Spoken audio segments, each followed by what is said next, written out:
7वीं शताब्दी में अरब में एक नए धर्म इस्लाम धर्म का उदय हुआ, जिससे एक बड़े साम्राज्य की स्थापना हुई। इस्लाम धर्म का संस्थापक हजरत मोहम्मद साहब को माना जाता है। इनका जन्म अरब के मक्का शहर में एक गरीब परिवार में 570 ईस्वी में हुआ था। इनके माता पिता की मृत्यु इनके बचपन में ही हो गई थी। इनकी माता का नाम आमिना तथा पिता का नाम अब्दुल्ला था। इनके पिता की मृत्यु इनके जन्म से पहले हो गई थी और जब ये 6 वर्ष के हुए तो इनकी माता की भी मृत्यु हो गई। युवावस्था में इन्होंने व्यापार करके अपनी आजीविका कमाए और मक्का में अपनी ईमानदारी के लिए प्रसिद्ध हो गए। क्योंकि ये गरीबी में जीवन गुजार रहे थे, इसलिए इन्होंने कोई शिक्षा ग्रहण नहीं की। इन्होंने शिक्षा तो ग्रहण नहीं की थी, परंतु अपनी विचारशीलता के कारण ये अरब के उस समय के प्रचलित धर्म से असंतुष्ट रहने लगे। इन्होंने आध्यात्मिक चिंतन करते हुए चेतना प्राप्त की और जब वे 40 वर्ष के थे तब उन्हें सत्य के दर्शन हुए और वे भविष्यवक्ता बन गए। ईश्वर की प्रेरणा से मोहम्मद साहब जो कुछ कहते गए लोग उन्हें याद कर लेते थे। उनके ये बोल मुसलमानों के धार्मिक ग्रंथ कुरान शरीफ बन गए और यहीं से शुरुआत हुई इस्लाम धर्म की। मोहम्मद के दर्शन ने उन्हें पूरी तरह आश्वस्त कर दिया कि अल्लाह ही एकमात्र ईश्वर है। उन्होंने मूर्ति पूजा का विरोध किया, जिससे उनके कई शत्रु बन गए, क्योंकि अरब में उस समय बहुदेववादी प्रथा थी और लोग बहुत सारे ईश्वर में यकीन रखते थे। मक्का के लोगों ने इस नए धर्म इस्लाम धर्म को स्वीकार नहीं किया। मक्का के लोग हजरत मोहम्मद और उनके अनुयायियों को बहुत तंग करते थे। इसलिए मदीना वालों के बुलाने पर मोहम्मद साहब 24 सितंबर 622 ईस्वी को मक्का छोड़कर मदीना चले गए। जिस तिथि को मोहम्मद साहब मक्का छोड़कर मदीना आए उसी तिथि को हिजरत कहते हैं और इस्लामी संबत या हिजरी संबत इसी घटना से शुरू होता है। मदीना में मोहम्मद साहब ने इस्लाम को एक व्यवस्थित रूप दिया। इस्लाम के मुख्य रूप से 2 ग्रंथ हैं, कुरान, हदीस। कुरान में वो ज्ञान है जो ईश्वर ने अपने दूत के माध्यम से मोहम्मद साहब को दिया था।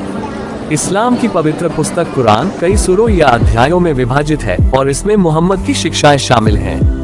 कुरान के कुल 114 अध्याय हैं, जिनमें से 90 का संग्रह मक्का में तथा 24 का संग्रह मदीना में किया गया। हदीस में मोहम्मद साहब के दिए गए उपदेशों को संकलित किया गया है। कुरान के अलावा एक मुसलमान का जीवन सुन्ना मोहम्मद की प्रथाओं और हदीसों मोहम्मद की कही बातों से निर्देशित होता है। इस्लाम धर्म के मुख्यतः 3 अंग माने गए हैं: ईमान, इबादत, ihसान। ईमान का अर्थ अल्लाह, उसके पैगंबरों और कयामत के दिन में विश्वास करना है। इस्लाम में अल्लाह को ही एकमात्र ईश्वर माना है, जो अपने पैगंबरों के माध्यम से ही अपनी बातों को लोगों तक पहुंचाता है। इस्लाम में मान्यता है कि निर्णय के दिन सभी मुर्दे कब्र से जी उठेंगे और अल्लाह उनके कर्मों के हिसाब से उनको जन्नत और जहन्नुम में भेजेगा, जिसको निर्णय का दिन कहा जाता है। इबादत में 5 बातों को रखा गया है: कलमा पढ़ना, नमाज, रोजा, जकात, हज। कलमा पढ़ना, इसमें बताया गया है प्रत्येक मुसलमान का कर्तव्य है कि वो प्रतिदिन ला इलाहा इल्लल्लाह मुहम्मदुर रसूलुल्लाह, ईश्वर एक है और मोहम्मद साहब उसके पैगंबर हैं, का जाप करे। नमाज, प्रत्येक मुसलमान का कर्तव्य है कि वो मक्का की तरफ मुंह करके दिन में 5 बार नमाज पढ़े और शुक्रवार के दिन जुम्मे की सार्वजनिक नमाज में भाग ले। रोजा, प्रत्येक मुसलमान को रमजान के महीने में रोजे रखने होते हैं और सूर्यास्त के बाद ही भोजन करना होता है। जकात, प्रत्येक मुसलमान को अपनी आय का 40वां भाग जकात यानी दान में देना होता है। हज, प्रत्येक मुसलमान को जीवन में एक बार मक्का मदीना की यात्रा करनी होती है, जिसे हज यात्रा कहा जाता है। मोहम्मद साहब न केवल एक धार्मिक नेता थे बल्कि एक राजनीतिक नेता भी थे। 68632 ईस्वी को इनकी मृत्यु के बाद उनके उत्तराधिकार को लेकर विवाद हुआ, जिससे इस्लाम के अनुयायी 2 गुटों में बंट गए। एक गुट ने मोहम्मद साहब के चचेरे भाई अली इब्न अबू तालिब, जो मोहम्मद साहब की बेटी फातिमा से विवाह करके उनके दामाद बने थे, उनको अपना मुखिया खलीफा माना। उनका कहना था कि मोहम्मद साहब ने अपनी मृत्यु से पहले ये संकेत दिया था कि उनकी मृत्यु के बाद अली को खलीफा माना जाए। ये गुट आगे चलकर शिया समुदाय कहलाया। दूसरे गुट ने अली इब्न अबू तालिब को खलीफा मानने से इनकार कर दिया। इनका कहना था कि मुखिया का चुनाव सभी की सहमति से किया जाना चाहिए। इस संप्रदाय को मानने वाले सुन्नी कहलाए। 68632 ईस्वी में पैगंबर मोहम्मद की मृत्यु से पहले लगभग पूरे अरब ने नया धर्म स्वीकार कर लिया था और वो एक अखंड राज्य बन गया था। अरब से इस्लाम बहुत तेजी से दुनिया के कई अन्य हिस्सों में फैल गया। 100 वर्षों के भीतर खलीफाओं और उनके सेनापतियों ने ईरान, सीरिया, मिस्र, मध्य एशिया, उत्तरी अफ्रीका और स्पेन पर विजय प्राप्त कर ली।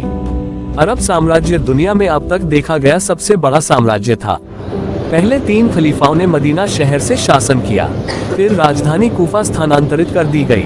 660 तक जब उमैयद राजवंश ने शासन की बागडोर संभाली, उस समय प्रमुख शहर दमिश्क दमास्कस था। लगभग 750 में अब्बासिदों ने उमैयद राजवंश को उखाड़ फेंका और बगदाद को अपनी राजधानी बनाया। इस समय का प्रसिद्ध शासक हारून रशीद अब्बासी था। अब्बासिदों ने लगभग 300 वर्षों तक शासन किया। उसके बाद सेल्जुक तुर्कों ने बगदाद पर कब्जा कर लिया और अरब शासन को समाप्त किया। अगली 4 शताब्दियों के दौरान तुर्कों ने इस्लामी जगत पर शासन किया। 15वीं शताब्दी में इनमें से अधिकांश क्षेत्र ओटोमन तुर्कों के अधिकार में आ गए। यह ओटोमन तुर्की थे जिन्होंने कॉन्स्टेंटिनोपल पर कब्जा कर लिया और 1453 में पूर्वी रोमन साम्राज्य को समाप्त किया था। अरब में एक विशाल साम्राज्य की स्थापना ने विभिन्न सभ्यताओं, विशेषकर ग्रीक, ईरानी और भारतीय सभ्यताओं की बौद्धिक और वैज्ञानिक परंपराओं को एक साथ आने में मदद की। अरबों ने समस्त ज्ञान को अपना बनाया और उसका और अधिक विकास किया। अरब वैज्ञानिक अल रज़ीक रेज़ेस ने चेचक की वास्तविक प्रकृति की खोज की और इब्न सीना एविसेना ने तपेदिक के संक्रामक होने का पता लगाया। गणित में अरबों ने भारतीय अंक हिंदसा सीखे और उनका प्रयोग दूर दूर तक फैलाया, जिससे पश्चिम जगत में ये अंक आज भी अरबी अंक कहलाते हैं। अरबों ने अपने स्वयं के सजावटी डिजाइन विकसित किए। उनकी इमारतों में बल्ब जैसे गुंबद, छोटी मीनारें, घोड़े की नाल के मेहराब और मुड़े हुए स्तंभ थे। अरबों ने ही सुलेख नाम की एक सजावटी लेखन शैली विकसित की। अरब कालीन, चमड़े का काम, सुंदर तलवारें, रेशम, जराए, धातु का काम और मीनाकारी कांच के बर्तन हर जगह बेशकीमती थे।